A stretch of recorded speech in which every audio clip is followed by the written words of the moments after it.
Green house effect, हरित गृह प्रभाव। क्लास 10 के लिए ये वीडियो बनाया गया है। पहले पढ़ लेते हैं कि ग्रीन हाउस क्या है। जो चित्र में दिख रहा है वो एक ग्रीन हाउस है। एक ग्रीन हाउस, जिसे ग्लास हाउस भी कहा जाता है, एक ऐसी संरचना है जिसमें दीवारों और छत को मुख्य रूप से पारदर्शी सामग्री से बनाया गया है, जैसे कि ग्लास, जिसमें पौधों को बेहतर जलवायु की आवश्यकता होती है। ग्रीन हाउस का उद्देश्य है फसलों को अधिक ठंड या गर्मी से बचाना या अवांछित कीटों से बचाना। फल, सब्जियां और फूल आमतौर पर सबसे अधिक इसके अंदर उगाए जाते हैं। अब देख लेते हैं कि इसकी कार्यप्रणाली किस प्रकार की है। एक ग्रीन हाउस में गर्म तापमान होता है। ऐसा क्यों? ऐसा इसलिए क्योंकि जो सूर्य से आने वाली किरणें हैं वो उसकी पारदर्शी छत और दीवारों से गुजरती हैं और फर्श तक पहुंचती हैं, और उसके अंदर जितनी भी चीज़ें हैं उन सब को वो गर्म करती हैं। गर्म करने के बाद ये, क्योंकि संरचना हर तरफ से घिरी हुई है, खुली नहीं है, इसीलिए गर्म हवा बाहर नहीं निकल सकती। इस कारण इसके अंदर तापमान बढ़ जाता है। बहुत से किताबों में इसको एकदम सेम दिखाया गया है ग्रीन हाउस इफेक्ट से, लेकिन वास्तव में ये ग्रीन हाउस इफेक्ट से अलग है। ग्रीन हाउस इफेक्ट के बारे में अब हम लोग नेक्स्ट पढ़ने वाले हैं। ग्रीन हाउस इफेक्ट या हरित गृह प्रभाव। चित्र में देखो, ग्रीन हाउस प्रभाव वह प्रक्रिया है जिसके द्वारा किसी ग्रह के वायुमंडल से विकिरण ग्रह के सतह को उस तापमान से अधिक तापमान पर गर्म करता है जो इस वातावरण के बिना होगा। कहने का मतलब ये कि अगर वो वातावरण किसी सतह का तापमान बढ़ा दे तो वो ग्रीन हाउस इफेक्ट का कारण बनेगा। जैसे हमारे पृथ्वी पर कुछ गैसें हैं, वो गैसें पृथ्वी का तापमान बढ़ा देती हैं। अगर वो गैसें नहीं रहती तो तापमान उतना अधिक नहीं होता। तो इसे कहते हैं ग्रीन हाउस इफेक्ट। सूर्य से आने वाली प्रकाश की किरणें दो तरह की हो सकती है, मतलब हर तरह की हो सकती है। उसमें छोटी तरंग लंबाई हो सकती है, बड़ी तरंग लंबाई हो सकती है, और ये आने के बाद पृथ्वी की सतह को गर्म कर देती है। देखो चित्र में दिया हुआ है, ये छोटी तरंग लंबाई की किरणें जो हैं वो पृथ्वी की सतह को गर्म करेंगी। इसके बाद पृथ्वी की सतह गर्म होने के बाद पृथ्वी की सतह से भी किरणें बाहर निकलेंगी। लेकिन ध्यान रखो, सूर्य का तापमान अधिक है और पृथ्वी का तापमान कम है, इसीलिए सूर्य से आने वाली जो तरंग लंबाई है वो छोटी है और पृथ्वी से निकलने वाली तरंग लंबाई बड़ी है।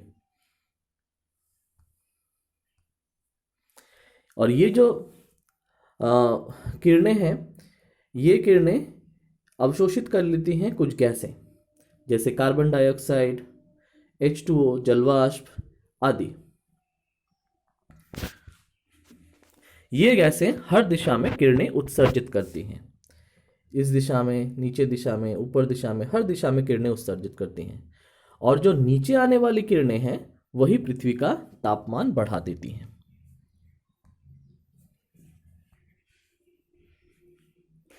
पृथ्वी के वायुमंडल में प्राथमिक ग्रीन हाउस गैसें क्या हैं, एक एक बार करके पढ़ लेते हैं। सबसे पहले कार्बन डाइऑक्साइड सबसे इंपॉर्टेंट है। ये जीवाश्म ईंधनों के जलाने से तैयार होता है। जीवाश्म ईंधन जैसे कोयला, पेट्रोल, डीजल इत्यादि, या कोई भी चीज़ को जलाने से कार्बन डाइऑक्साइड तैयार होता है।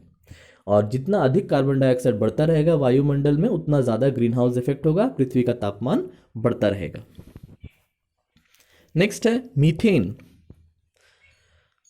ज़्यादातर अब देखा गया है कि वेटलैंड से, जहाँ पर बहुत अधिक पानी है भूमि पर, ज़्यादातर धान की खेती में, वहाँ से मीथेन गैस की उत्पत्ति ज़्यादा होती है। फिर पशुओं के पाचन तंत्र से निकलने वाला गैस, उसमें भी बहुत ज़्यादा मीथेन है। फिर है नाइट्रस ऑक्साइड। नाइट्रस ऑक्साइड रासायनिक उर्वरक के कारण तैयार हो रहा है और ये वायुमंडल का तापमान बढ़ा रहा है। फिर है ओजोन। ओजोन तो हम लोग जानते हैं कि शांत मंडल में होता है, दैट इज़ गुड, वो ठीक है। लेकिन कुछ ओजोन जो है वो भूमि पर भी तैयार होता है। तैयार किस लिए होता है? गाड़ी के ईंधनों की वजह से, के जलने की वजह से, और फैक्ट्रीज के निकलने के जो धुआं निकलता है उन सब से तैयार होता है ग्राउंड लेवल ओजोन, जो बैड ओजोन है, बहुत खराब ओजोन है, और पृथ्वी का तापमान बढ़ा देता है। फिर जलवाष्प, जलवाष्प तो पृथ्वी में रहेगा ही, इसको तो हम लोग कुछ कर नहीं सकते हैं कि जलवाष्प कम हो जाए। जलवाष्प के बिना तो हम लोग जीवित भी नहीं रह सके थे, लेकिन इसका कोई उपाय नहीं है जलवाष्प भी, लेकिन पृथ्वी का तापमान बढ़ाता है। और एक और बात है, जो रॉकेट्स हैं जो आए दिन अंतरिक्ष में भेजे जाते हैं नासा के द्वारा, इंडियन स्पेस रिसर्च ऑर्गेनाइजेशन के द्वारा, अलग अलग देश में जितने भी सैटेलाइट भेजने के लिए रॉकेट्स हैं, उन सब रॉकेट से जो प्रदूषण होता है वो ना सिर्फ नीचे बल्कि ऊपरी स्तर पर भी होता है। इनके कारण भी बहुत अधिक ग्रीन हाउस इफेक्ट होता है। ग्रीन हाउस इफेक्ट के दुष्प्रभाव,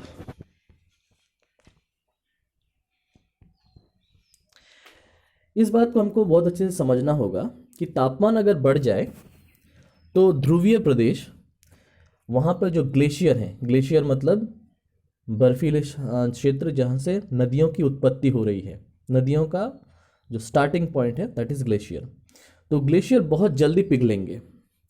और अंटार्कटिका में, आर्कटिक सर्कल में, इन सब जगह पे जहाँ पे बर्फ़ है, बहुत अधिक परिमाण में बर्फ़ है, वो सब बर्फ़ पिघल जाएगा। पिघलने से क्या होगा? सब समुद्र में पहुँचेगा। समुद्र में पहुँचने से समुद्र का जल स्तर बहुत बढ़ जाएगा, और समुद्र का जल स्तर अगर बढ़ जाएगा तो दुनिया में ज़्यादातर जो प्रमुख शहर हैं वो समुद्र के किनारे हैं, वो सब डूब जाएंगे, और वायुमंडल में, मौसम में बहुत अधिक परिवर्तन आ जाएगा। इस प्रकार से कि जहाँ पर वर्षा अधिक होती थी शायद वहाँ पे बारिश ना हो, सूखा पड़ना शुरू हो जाए। जहाँ पर ज़्यादा वर्षा नहीं होती वहाँ भी इतने वर्षा होना शुरू हो जाए कि बाढ़ आ जाए। और सबसे मुश्किल बात ये होगी कि जो हरिकेन्स है, हरिकेन्स मतलब चक्रवाती तूफान, उसके आने की संभावना बढ़ जाएगी। आए दिन देखोगे कि चक्रवाती तूफान आ रहा है इन सब के कारण। और ये ज़रूर है कि कृषि उत्पादन में बहुत अधिक कमी आ जाएगी। अत्यधिक कार्बन डाइऑक्साइड और अलग अलग ये प्रदूषक गैसें होने के कारण कृषि उत्पादन में कमी आएगी। वैश्विक ताप वृद्धि को रोकने के उपाय क्या हैं? अब वैश्विक ताप वृद्धि क्या है? वैश्विक ताप वृद्धि का मतलब है कि जो भूमंडल का तापमान बढ़ जा रहा है ग्रीन हाउस इफेक्ट के कारण, उसी को ही बोल रहे हैं वैश्विक ताप वृद्धि। इसका उपाय है कि अधिक से अधिक हम लोग पेड़ लगाएं। पेड़ अधिक से अधिक लगाओगे तो पेड़ जो हैं वो कार्बन डाइऑक्साइड को शोषित कर लेते हैं, क्योंकि उन्हें प्रकाश संश्लेषण से खाना बनाना है। तो इसीलिए जितना अधिक पेड़ लगाओगे उतना कम होगा ग्रीन हाउस इफेक्ट, क्योंकि वो कार्बन डाइऑक्साइड को सोख लेंगे। दूसरा उपाय है कि हम लोग CFC का उपयोग सबसे कम करें, कम से कम CFC का उपयोग करें, और उसके जगह पर कोई दूसरे केमिकल्स का उपयोग करें। CFC से ओजोन लेयर को भी क्षति है और ग्रीन हाउस इफेक्ट भी उसके कारण हो सकता है। नेक्स्ट है कि हम लोग रासायनिक नाइट्रोजन उर्वरक, फर्टिलाइजर्स, इन सब का इस्तेमाल ना करें और जैविक खाद का उपयोग करें। फिर हम लोग कर सकते हैं कि फॉसिल फ्यूल्स जैसे कोल, पेट्रोल, गैस, इन सब का उपयोग कम से कम करें, और इन सब के स्थान पर सौर ऊर्जा, पवन ऊर्जा, इस तरह के नवीकरणीय ऊर्जा स्रोतों के बारे में पढ़ें। तो हम लोग जो नेक्स्ट टॉपिक होगा हम लोगों का, उसमें हम लोग पढ़ेंगे कि नवीकरणीय ऊर्जा स्रोत कैसे होते हैं और उन सब का हम लोग कैसे उपयोग कर सकते हैं और किस तरह से हमारी पृथ्वी को इस तरह के प्रदूषक तत्वों से बचा सकते हैं। तो आज के वीडियो में यहीं तक। Thank you.